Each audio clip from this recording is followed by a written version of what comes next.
Selamat siang, kami dari kelompok 3. Di sini kami akan mempresentasikan hasil kerja kelompok kami tentang sistem integumen. Saya Osriani Melinda Bere. Saya Abdillah Indi Benilana. Saya Hesti. Saya Astiran Mencahyanti. Integumen berasal dari bahasa Latin, yaitu integumentum yang berarti penutup. Sistem integumen adalah sistem organ yang membedakan, memisahkan, melindungi terhadap lingkungan sekitarnya, mencakup kulit, rambut, kuku, kelenjar, keringat, dan produknya, keringat atau lendir. Struktur kulit sangat kompleks, elastis, dan sensitif, serta bervariasi pada keadaan iklim, umur, seks, ras, dan lokasi tubuh.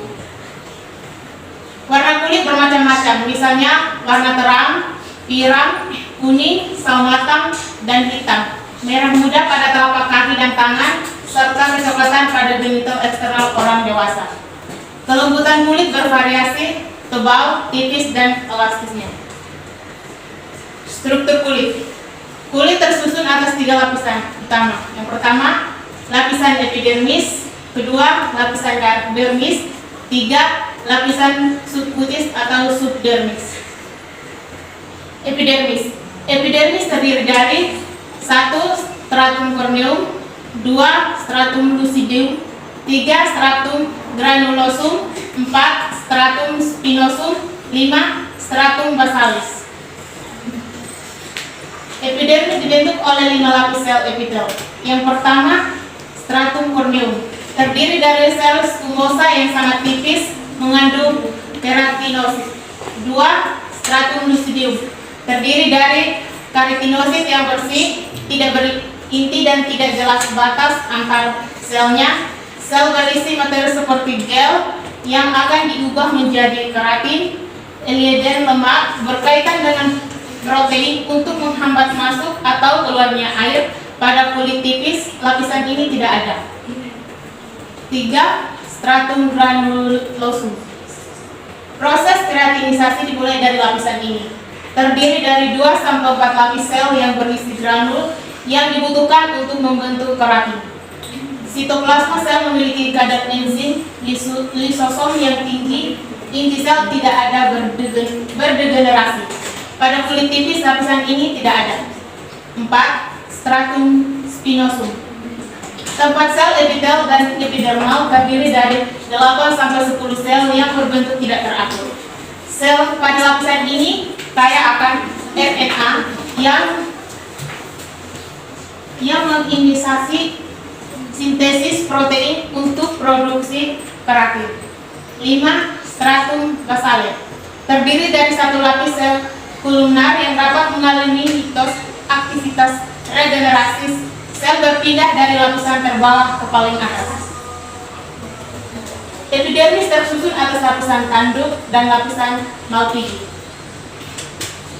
2 lapisan korneum merupakan lapisan kulit mati yang dapat mengelupas dan digantikan oleh sel-sel baru. 3 lapisan Malpighi terdiri atas lapisan spinosum dan lapisan germinativum. Lapisan spinosum berfungsi menahan gesekan dari luar. Lapisan germinativum mengandung sel-sel yang aktif membelah diri, menggantikan lapisan sel-sel pada lapisan korneum. Lapisan Malpighi mengandung pigmen melanin yang memberi warna pada kulit. Ditinjau dari jenis sel penyusunnya, epidermis mengandung 4 sel. Yang pertama, keratinosit. Sel epidermis yang sedang dalam pembentukan keratin paling banyak di epidermis. Yang kedua, sel Langerhans, seperti makrofag yang berasal dari sumsum tulang, penting dalam pembentukan imunitas. Yang ketiga, sel Gram-Stein, berperan dalam pengajian antigen kepada sel T, berperan dalam sistem imunitas. 4. Melanosit, sel pembentuk pigmen melanin. Berikutnya dermis. Lapisan ini jauh lebih tebal daripada epidermis, terbentuk oleh jaringan elastik dan fibrosa, padat dengan elemen selular, kelenjar, dan rambut sebagai adnexa kulit. Yang kedua, dermis terdiri dari yang pertama, pars capillaris, yaitu bagian yang menonjol ke dalam epidermis, garis ujung serabut saraf dan pembuluh darah. Yang kedua, pars reticularis, yaitu bagian bawah dermis yang berhubungan dengan subkutis terdiri atas rambut, penunjang, kolagen, elastin, dan retikulin. Berikutnya, dasar lapisan dermis ini terdiri atas cairan kental, asam hyaluronat, kondroitin, sulfat, dan sel-sel fibroblast. Kolagen mudah bersifat lentur namun dengan bertambahnya umur menjadi stabil dan keras. Retikulin mirip dengan kolagen muda, elastin biasanya bergelombang, berbentuk amorf, mudah mengembang dan elastis. Berikutnya, lapisan ini mengandung pembuluh darah, akar rambut, ujung saraf, kelenjar keringat, dan kelenjar minyak. Fungsi, selain sebagai alat ekskresi adalah sebagai organ penerima rangsangan, pelindung terhadap kerusakan fisik, penyinaran, dan membunuh bibit penyakit, serta untuk pengaturan suhu tubuh. Reseptor yang terdapat dalam dermis ialah: yang pertama, reseptor sentuhan; yang kedua, reseptor suhu atau termoreseptor; yang ketiga, reseptor tekanan. Kelenjar yang terdapat dalam dermis ialah: yang pertama, kelenjar keringat atau sudorifera; yang kedua, kelenjar sebum atau minyak atau kelenjar sebasea. Kemudian ada pembuluh darah. Lapisan dermis sangat kaya dengan pembuluh darah yang memberi nutrisi penting untuk kulit, baik vitamin, oksigen, zat-zat penting lainnya. Untuk metabolisme sel kulit, selain itu pembuluh darah juga bertugas mengatur suhu tubuh melalui mekanisme proses pelebaran atau dilatasi pembuluh darah.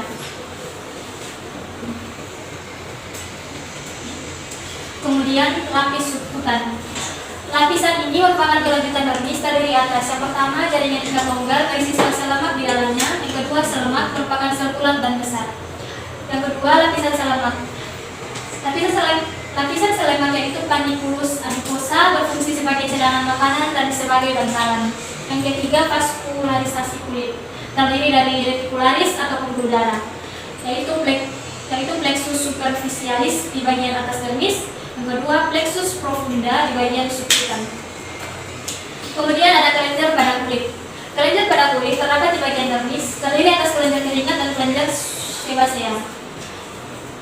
Kelenjar keringat atau glandula sudorifera ada dua. Yang pertama, kelenjar Ebrin yang kecil-kecil terletak dangkal di dermis, yaitu sekret encer, terdapat di seluruh permukaan telapak tangan, kaki, dahi, dan ketiak. Dan mekanisme diatur oleh saraf kolinergi. Yang kedua, kelenjar aporin yang lebih besar terletak lebih dalam. Yang pertama, ada sekretnya lebih kental.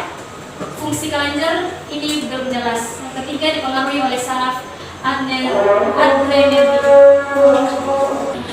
Yang berikut ada struktur kulit.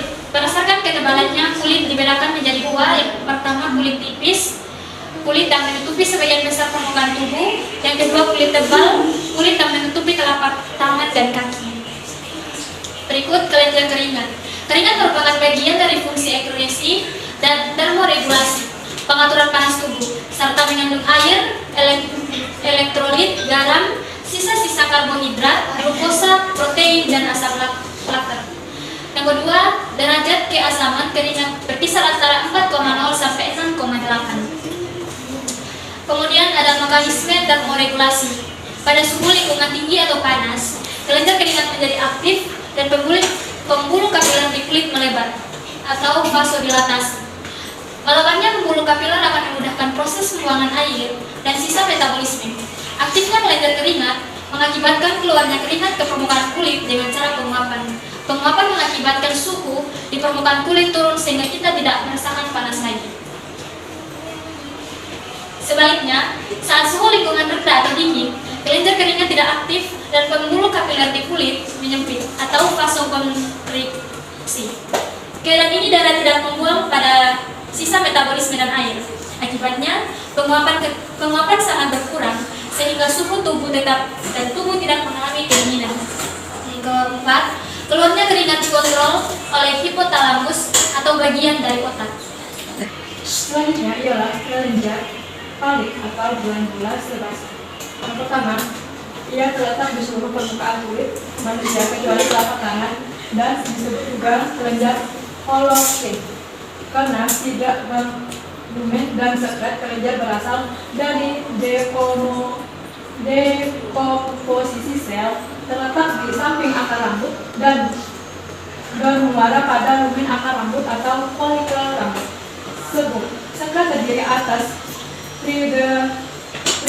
triglycerida, squalene, fat ester, kolesterol, dan asam lemak bebas. Sekresi dipengaruhi oleh berbagai faktor dan hormon androgen. Kelenjar peruminos terdapat pada telinga luar, di mana kelenjar telinga berubah menjadi kelenjar peruminos. Bekerja sama dengan kelenjar sebasa atau lemak untuk menghasilkan kerumen atau kotoran telinga. Warna kulit. Penentu dasar warna kulit ialah kuantitas melanin yang tersimpan di dalam sel epidermis. Melanosit memproduksi pigmen tersebar di jantung basal epidermis. Melanosit mengubah asam amino tirosin menjadi pigmen melanin coklat kehitaman yang diatur oleh enzim tirosinase.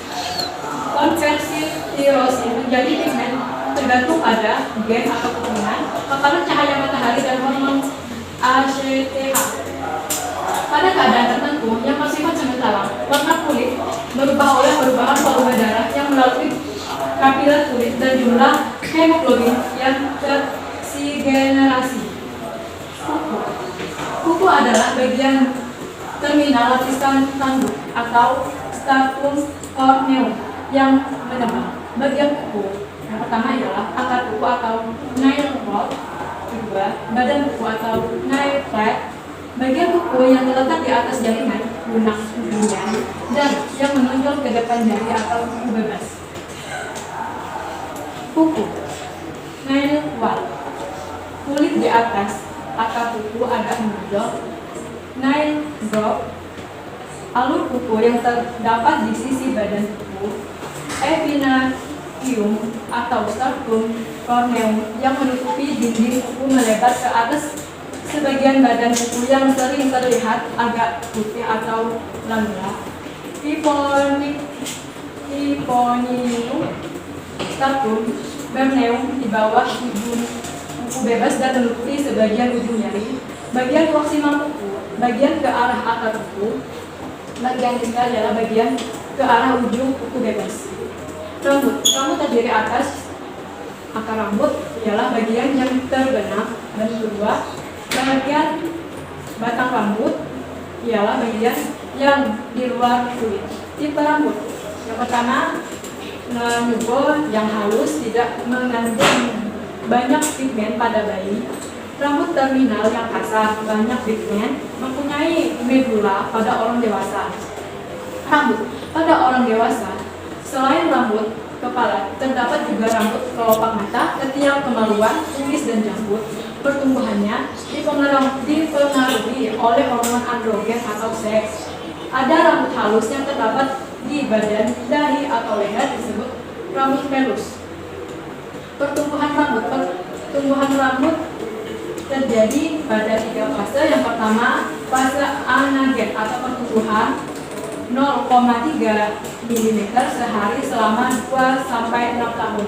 Yang kedua ialah fase telogen atau fase istirahat. Pertumbuhan terhenti selama beberapa bulan. Dan yang terakhir ialah fase katagen atau peralihan.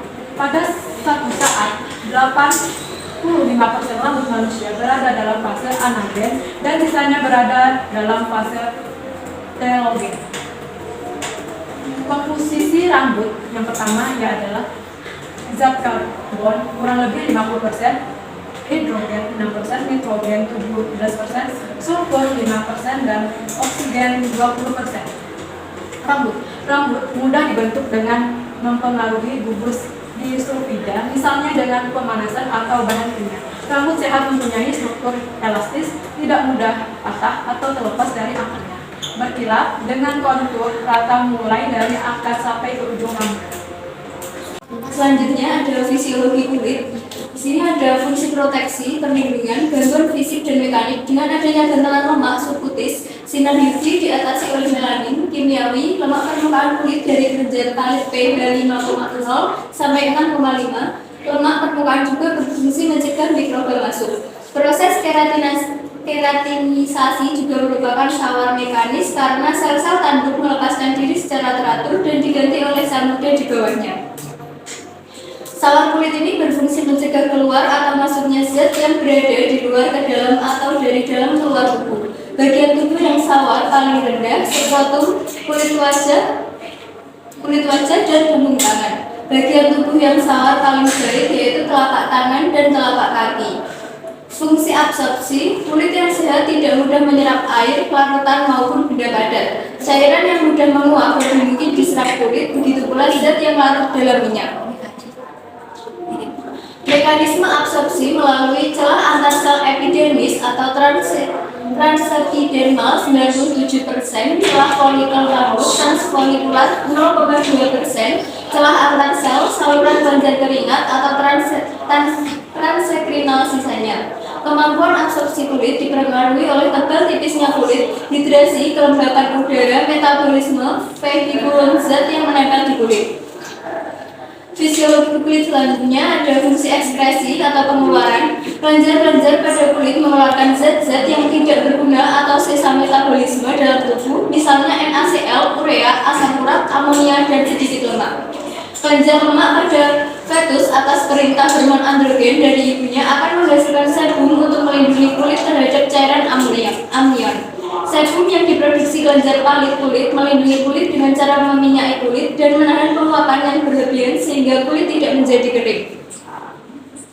Selanjutnya, fungsi pengindera atau sensori. Kulit mengandung ujung-ujung syaraf sensorik di dermis dan subkutis. Badan rufini yang terletak di dermis menerima rangsangan panas, badan Krause menerima rangsangan dingin, badan taktil Meissner menerima rangsangan rabaan, badan Michael-Renfier di epidermis rangsangan rabaan.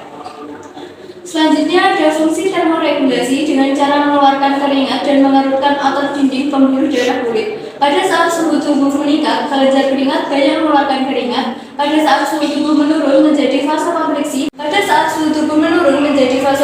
Pada pembuluh darah kapiler, mekanisme diatur sistem syaraf simpatis atau asetilkolin. Selanjutnya, fungsi melanogenesis atau pembentukan pigmen. Melanosit terletak di melanin dibentuk oleh protein tirosin dengan bantuan enzim tirosinase, IMCU dan oksigen oleh sel melanosit di dalam melanosom. Pigmen disebarkan ke dalam lapisan atas epidermis. Sel dendrit, pigmen disebarkan ke dermis. Sel melanofag, warna kulit ditentukan oleh pigmen, tebal tipisnya kulit, Hb reduksi, Hb oksidasi, dan karoten. Fungsi keratinisasi lapisan epidermis kulit orang dewasa mempunyai 3 jenis sel utama. Yang pertama ada keratinosit, melanosit, sel Langerhans. Keratinisasi dimulai dari sel basal yang mukoid, bermitosis ke atas berubah bentuk lebih poligonal, yaitu sel spinosum terangkat lebih ke atas menjadi lebih gepeng dan bergranula menjadi sel granulosum. Kemudian sel tersebut terangkat ke atas lebih gepeng dan bergranula serta intinya hilang menjadi sel lucidum dan akhirnya sampai di permukaan kulit menjadi sel yang mati. Protoplasmanya mengering menjadi keras gepeng tanpa inti yang disebut sel tanduk. Selanjutnya ada proses keratinisasi sel dari sel basal sampai sel tanduk berlangsung selama 14-21 hari, berfungsi untuk rehabilitasi kulit agar selalu dapat melaksanakan fungsinya secara baik. Fungsi produksi vitamin D dibentuk dari 7 dihidroksi kolesterol dengan bantuan matahari. Fungsi ekspresi emosi kegembiraan. Selanjutnya, fungsi ekspresi emosi kegembiraan dapat dinyatakan oleh otot kulit muka yang relaksasi dan tersenyum. Kesedihan diutarakan oleh kelenjar air mata yang meneteskan air mata. Ketegangan dengan otot kulit dengan kelenjar keringat. Ketakutan, kontraksi pembuluh darah kapiler kulit sehingga kulit menjadi pusat. Rasa erotik, kelenjar minyak dan pembuluh darah kulit yang melebar sehingga kulit tampak semakin merah, berminyak dan menyebarkan bau khas. Sekian presentasi dari kami, kurang lebihnya kami mohon maaf. Selamat siang.